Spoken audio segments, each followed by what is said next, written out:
Well, it's not quite Friday, but it is a holiday and no work tomorrow. Yay.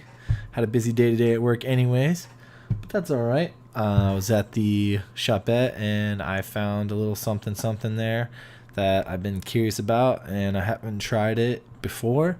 So it's going to be a real first time beer review for me. And that beer is Chimay Blue. So Chimay Blue, well, Chimay was founded in 1862 out of Chimay, Belgium.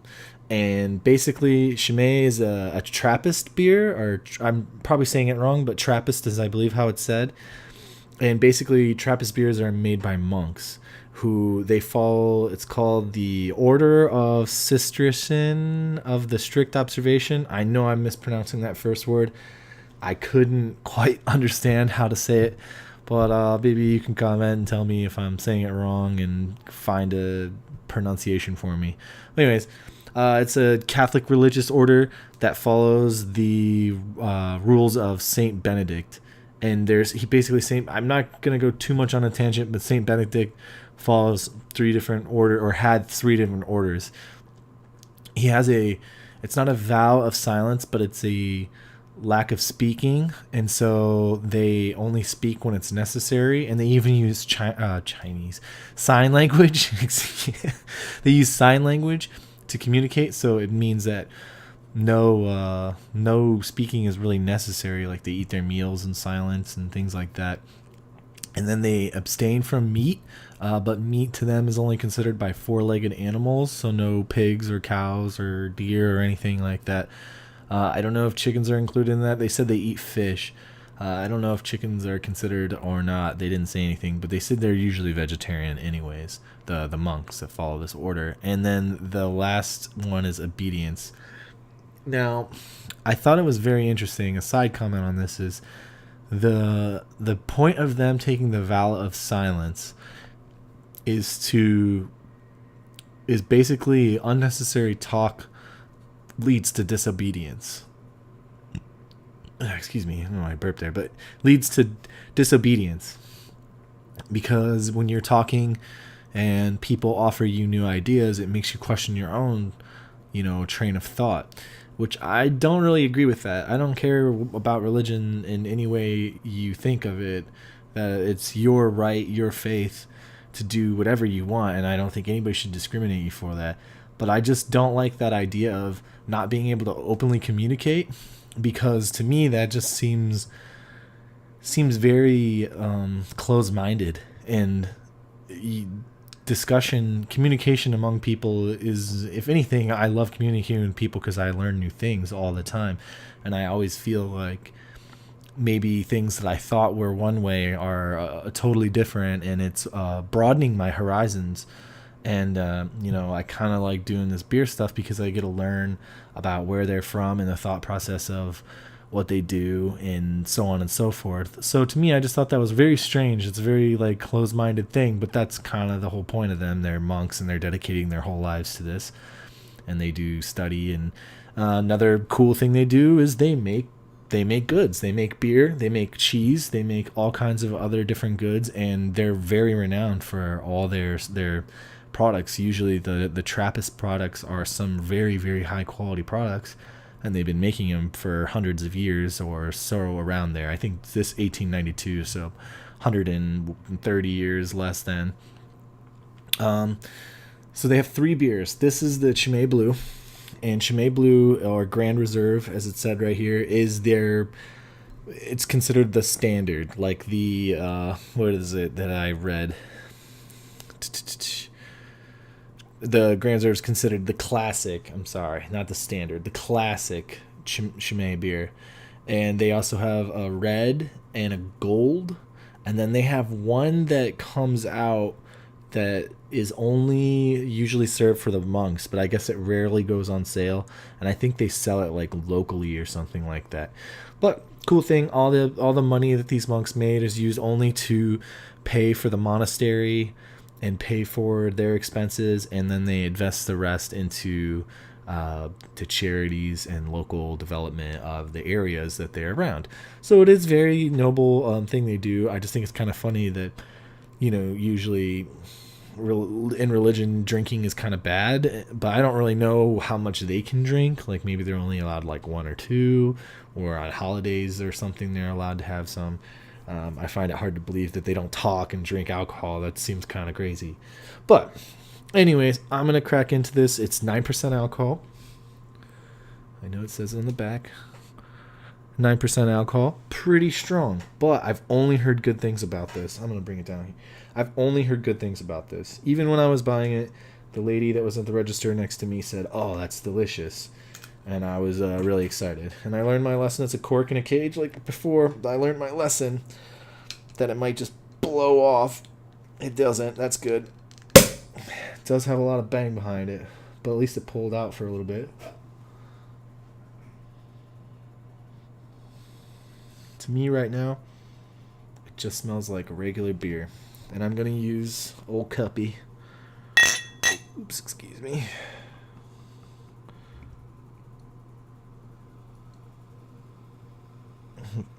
Very fizzy. Hopefully it doesn't keep growing. Oh, dark color. It did say it was going to be a dark color.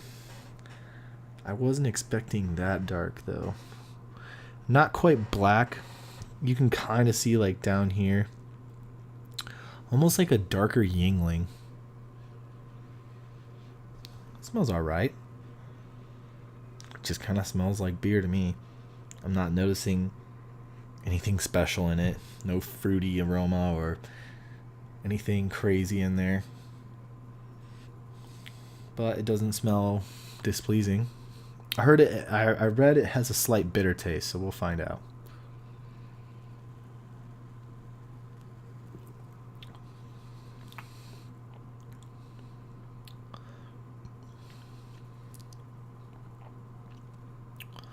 Initial taste is okay.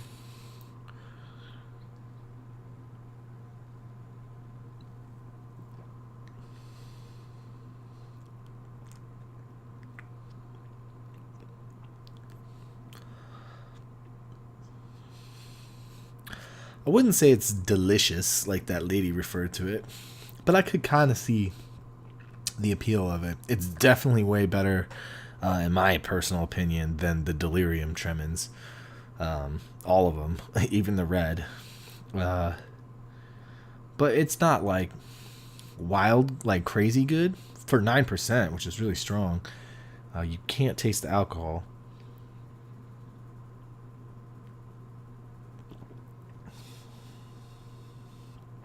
Another interesting thing about these beers is apparently the way to do the sugar and the yeast, they actually can get better over time. Like you can like ferment them. Like they re-ferment them and then age them for 3 weeks before they put them on sale. I thought that was kind of interesting. Most beer they don't do that too. It's by no means bad. Oh, price, that's $10. $10 for a bottle. And lately I've been spending some big money on these, and it's just because they've been rolling in. And I shouldn't do too many of these because, like I said, I'm going to be going to Europe, so some of these might be cheaper, might be more fresh. It's been sitting on a boat probably for a while. Take another sip.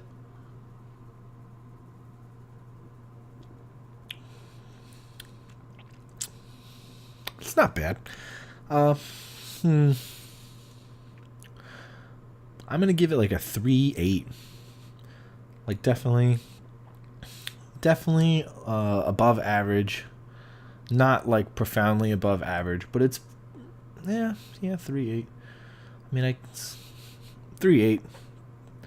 3.9 maybe. It might be better if I had it like a more fresh. Like there's another Trappist beer that's regarded as being one of the best in the world that they sell on base sometimes, but I've had it before and it is really good, but the last time I had it, it was skunked, and I don't think that it was supposed to be skunked. I think it was because of the way they stored it here or whatever. It wasn't very good. So maybe this is way better and I didn't get like a super awesome batch. But 3.8 I think is a pretty fair score.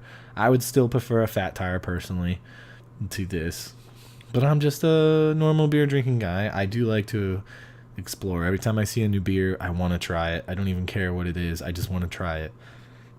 Like in Japan, I had like a beer with fish flakes in it just because it was like, I gotta know what that tastes like. And it tasted like crap. Go figure. But it's to the weekend. 4th of July is coming up. I have a special video for that. And I'm doing a very American beer. And gonna go into a lot of history on it. This one, I probably went on a little too much about the history of Chimay. But at the same time, I thought it was very interesting about the monks and so on and how they do that. And I've always been curious about how these monks like brew beer and get away with, I don't, not necessarily drinking. You would always think that, you know, if they're trying to be obedient, servant to God, and like, I don't understand how you can get drunk and not have a conversation. I guess they know sign language, so they can just sign it up and have a good chuckle or whatever. I don't know. But anyways, have a good one, guys. Try some new beer. Give me a comment. Let me know what you think. Maybe I'm giving this a bad review, and this should be a 5 out of 5. But for me, 3 out of 8's okay. I'm gonna finish it since it's a nice little weekend for me.